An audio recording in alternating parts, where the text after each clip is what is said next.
I first want to thank everybody, both in person and to the live stream. My mom's online right now. Thank you for coming and watching, not just me, but my peers presented today as well. We all put a lot of work into it, so I really appreciate it. And so, without further ado, my name is Henry Wiemeyer. I'm a senior here at Williston. I transferred in the freshman year.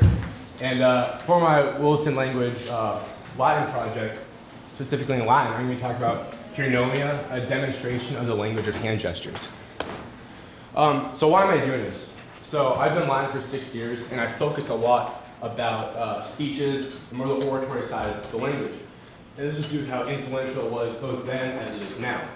Another major reason is because when learning Latin, I enjoyed literary devices, word placement, and all the other things that really influenced the meaning of the text without just the text itself. And I like to call these hitting messages, because as I said, it kind of brought new meaning into emotion to speeches, poems, even heated arguments, which wouldn't be there before, so it could kind of give you a new perspective on where someone is coming when talking to someone. And I think it's important in public speaking. I think there's really two types of people in this world. There's those who can use their hands skillfully, and those who have them kind of shaking nervously in their pockets, and their breath is really nervous, like I am right now, unfortunately. So what is Chironomia? So I mentioned it briefly in the title. It's the language of hand gestures, but it doesn't really give it justice. So it's more of an art of using signs and hand gestures to enhance and give new meaning to whatever it really is. Usually it's used in an oratorial or a rhetorical setting. And so this is structured off the idea that emotion is universal to mankind. It's natural to you. If a loved one dies, you feel sad. If your son does well on the Scholars Project, you feel happy. So how it's spread and evolved? I think this is really important to the project, as Chironomia is very old, and it's had thousands of years to really branch off and become new things. So it's involved in the pantomime, which has built off of Roman mime, which is when actors in theater or in play can show off motion and ideas, usually accompanied by music. I like to compare this to ballet. I've watched many of my sister's ballet performances, and you can get a sense of some type of meaning, even though at times there's no music and they're not saying anything, which I think was really interesting and was another reason I wanted to pursue this. Chironomia is also structured off of silent films, retetes, tactems, which is like standing silent. You still understand and get something from it even though you don't hear anything.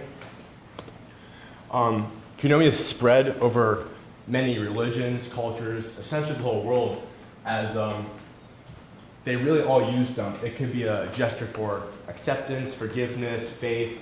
Up here in the top left, for Jesus Christ, it's a hand gesture for his initials, for example. And really quickly, I want to talk about John Bloor, as he was an early educator of the deaf in England in the early 1600s. He kind of revitalized Chironomia, as I said before, something that the ancient Greeks and Romans used. And what he did, he wrote a few books about this, and he also believed that it was natural to mankind, and that you didn't need to have a written language or spoken language for people to understand you, which is why he was a deaf educator. All right, finally for my product. So for my product, I'm doing Cicerone Catalinon. The pages you guys got has these same gestures on the front, translated on the back.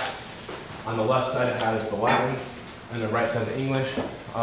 So it is a little long, I'm sorry about that, so you have to bear with me, but what I'll be doing is reciting this as well as the appropriate hand gestures. So I am doing a hand gesture, you can see what it means, where it is.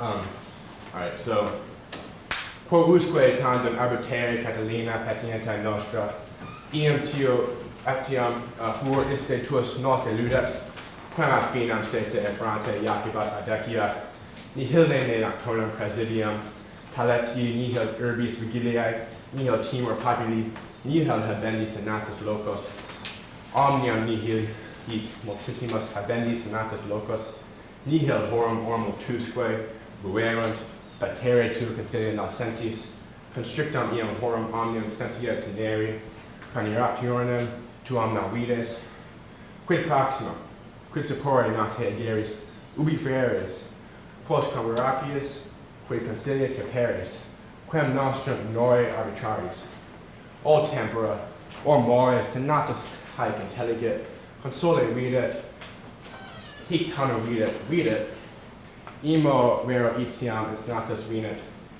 fit publici consilii participitas notet, et designat artis actadem unum quendam nostrum. Nos autem fortes viri satisfacere publici videmur, istius fuorum ac vitimus ac mortem te. Catalina ducet istius consolius in praedem opererat. Te conferi pestem contua nos machineris, anvera vir amplissimus, Pluvius Scipio Pontifex Maximus, Tiberius Gracchus, mediocrem labefactem, statem re publici privatus interfeci, Catalina orbem terra caede atque sedis, Vestaris cupientem nos consolas preferimus, non ille nimis antique partero quod Caesarius Ahasterius malium novis artebus studentum manum suaccidit. Fuit ista quandam, in haec re publicia virtis, uc viri fortius accuribus publicis siam pernicorias, quem actesibium hostem coerunt, habemus senatus conciliantum, in te Catalina vehemens ac grave, non deest re publici concilium neque accutius, huius orinis nos dico aperte consultus sustemus. So in that speech, I hope that you saw that with some gestures, it kind of enhanced the emotions that Cicero was trying to show. In this particular speech, there was some Cicero, a consul at the time, was trying to talk to Catalina, who was trying to overthrow the Roman Senate at the time, and it was just kind of asking him, like, do you understand what you're doing to these people? Do you understand, like, what you're really actually doing? So the process. So unlike most people here, this process actually started this spring with Miss Cody and Annika at Tandem. This continued over the summer as me and Miss Cody talked more about what text would have a wide range of emotions and what would be applicable to the hand gestures. And I discovered these hand gestures through my time at Foster in the library. And I was really interested in how, even though I didn't know the language, I could kind of get the gist of what these hand gestures were trying to portray. And I thought that was very interesting. And through research over the summer, I found that these two things paired very well to each other. And so after that, during the fall, I found hand charts and gestures that I could use to put into the text of me and Miss Cody's choosing. And this is really interesting as all the charts were just in like really old Latin, and there weren't any translated versions to modern English. So that was really interesting. I found a speech that I said that had a very wide range of emotions, which I could use, I like to think, a pretty good amount of hand gestures to use and apply to this, so it wouldn't just be like 2 or 3 that I'm doing throughout the speech. And then finally, the challenges. So I think my project was especially challenging. Chironomia isn't something that's been looked at in recent years. There's a guy and some buddies that made an AI program involving it, which it went right over my head. I had no idea what was going on.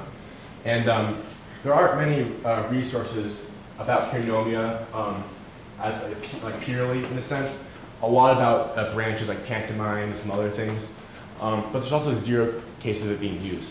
There may be some off branches, like when Italians go like this, or whatever gesture may be. There's examples of that, but not of Chironomia or the gestures that I used by itself.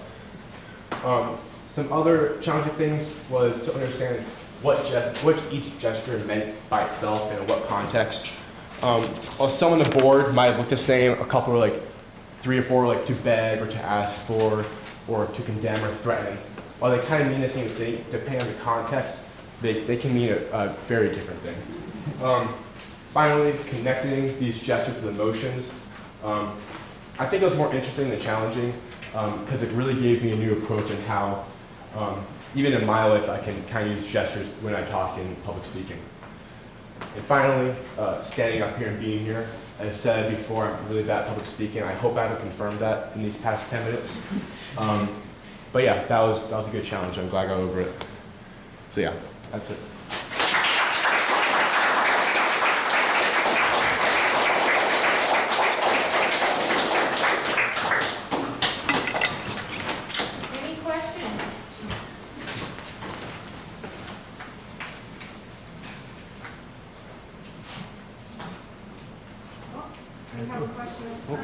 Yeah.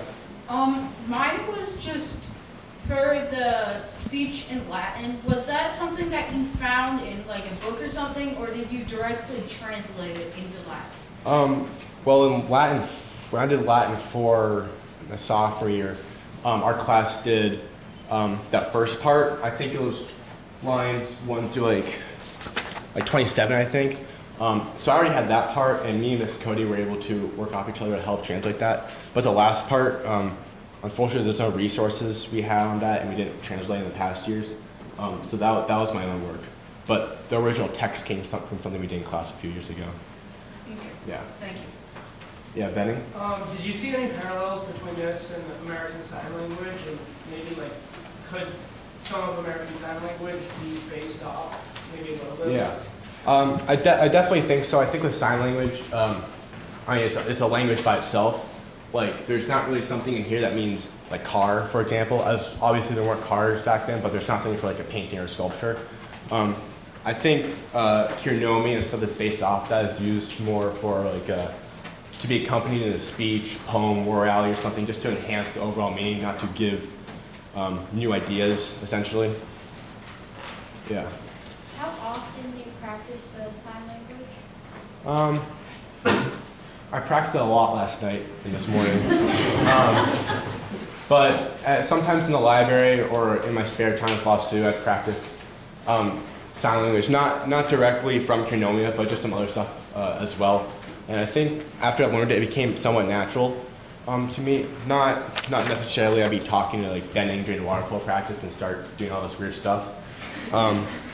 But I did practice a good amount, yeah.